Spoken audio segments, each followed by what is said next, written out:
بسم اللہ الرحمن الرحیم۔ شروع کرتا ہوں اللہ کے نام سے جو بڑا مہربان نہایت رحمت کرنے والا ہے۔ سیرت النبی صلی اللہ علیہ وآلہ وسلم، قسط نمبر 6، عنوان حلیمہ سعدیہ رضی اللہ تعالیٰ عنہ کی گود میں۔ اس زمانے میں عرب کا دستور یہ تھا کہ جب ان کے ہاں کوئی بچہ پیدا ہوتا تو وہ دیہات سے آنے والی دائیوں کے حوالے کر دیتے تھے تاکہ دیہات میں بچے کی نشوونما بہتر ہو اور وہ خالص عربی زبان سیکھ سکے۔ دائیوں کا قافلہ مکہ میں داخل ہوا۔ انہوں نے ان گھروں کی تلاش شروع کی جن میں بچے پیدا ہوئے تھے۔ اس طرح بہت سی دائیاں جناب حضرت عبد المطلب کے گھر بھی آئیں۔ نبی کریم صلی اللہ علیہ وآلہ وسلم کو دیکھا، لیکن جب انہیں معلوم ہوا کہ یہ بچہ تو یتیم پیدا ہوا ہے تو اس خیال سے چھوڑ کر آگے بڑھ گئی کہ یتیم بچے کے گرانے سے انہیں کیا ملے گا۔ اس طرح دائیاں آتی رہیں جاتی رہیں، کسی نے آپ کو دودھ پلانا منظور نہ کیا، اور کرتی بھی کیسے؟ یہ سعادت تو حضرت حلیمہ سعدیہ رضی اللہ تعالیٰ عنہ کے حصے میں آنا تھی۔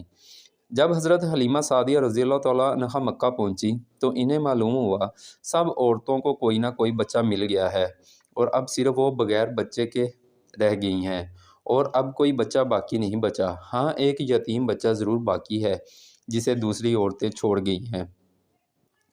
حضرت حلیمہ سعدیہ رضی اللہ تعالیٰ عنہ نے اپنے شوہر عبداللہ بن حارث سے کہا، خدا کی قسم مجھے یہ بات بہت ناگوار گزر رہی ہے کہ میں بچے کے بغیر جاؤں، دوسری سب عورتیں بچے لے کر جائیں، یہ مجھے تانے دیں گی، اس لیے کیوں نہ ہم اسی یتیم بچے کو لے لیں۔ عبداللہ بن حارث بولے، کوئی حرج نہیں، ہو سکتا ہے اللہ اسی بچے کے ذریعے ہمیں خیر و برکت عطا فرما دیں۔ چنانچہ حضرت حلیمہ سعدیہ رضی اللہ تعالیٰ عنہ عبد المطلب کے گھر پہنچی۔ جناب عبد المطلب اور حضرت آمنہ رضی اللہ تعالیٰ عنہ نے انہیں خوش آمدید کہا۔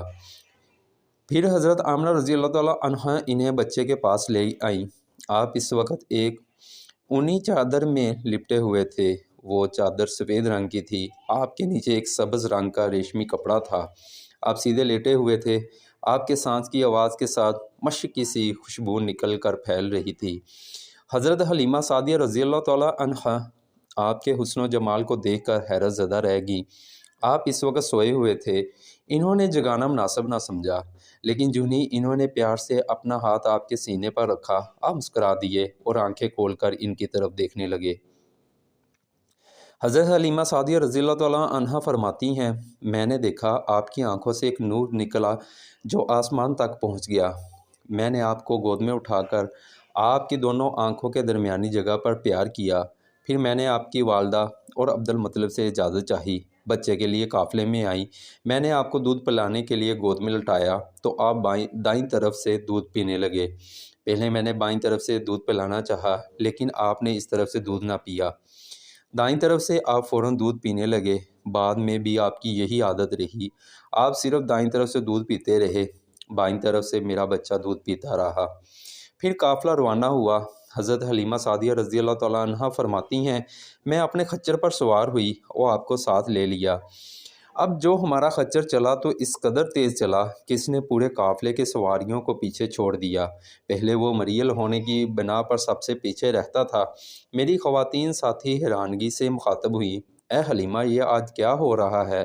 تمہارا خچر اس قدر تیز کیسے چل رہا ہے؟ کیا یہ وہی خچر ہے جس پر تم آئی تھی اور جس کے لیے ایک ایک قدم اٹھانا مشکل تھا؟ جواب میں نے ان سے کہا، بے شک یہ وہی خچر ہے، اللہ کی قسم اس کا معاملہ عجیب ہے۔ پھر یہ لوگ بنو سعد کی بستی پہنچ گئے۔ ان دنوں یہ علاقہ خشک اور قحط زدہ تھا۔ حضرت حلیمہ سعدیہ رضی اللہ تعالیٰ عنہ فرماتی ہیں، اس شام جب ہماری بکریاں چر کر واپس آئیں تو ان کے تھن دودھ سے بڑے تھے، جبکہ اس سے پہلے ایسا نہیں تھا۔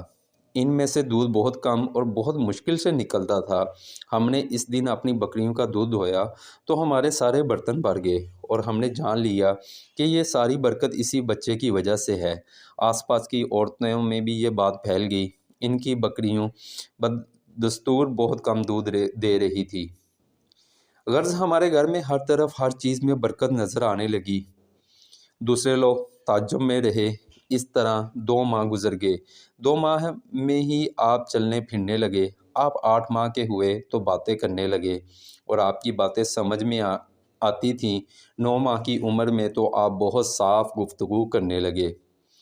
اس دوران آپ کی بہت سی برکات دیکھنے میں آئیں۔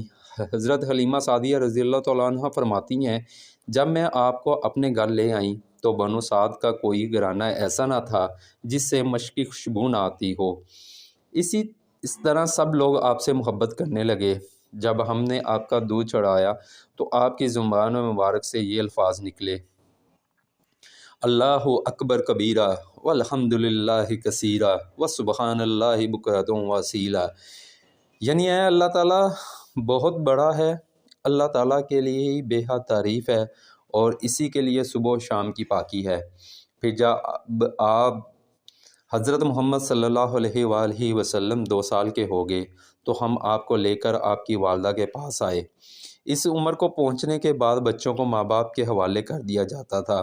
ادھر ہم آپ کی برکات دیکھ چکے تھے اور ہماری آرزو تھی کہ اب بھی آپ کچھ اور مدت ہمارے پاس رہیں۔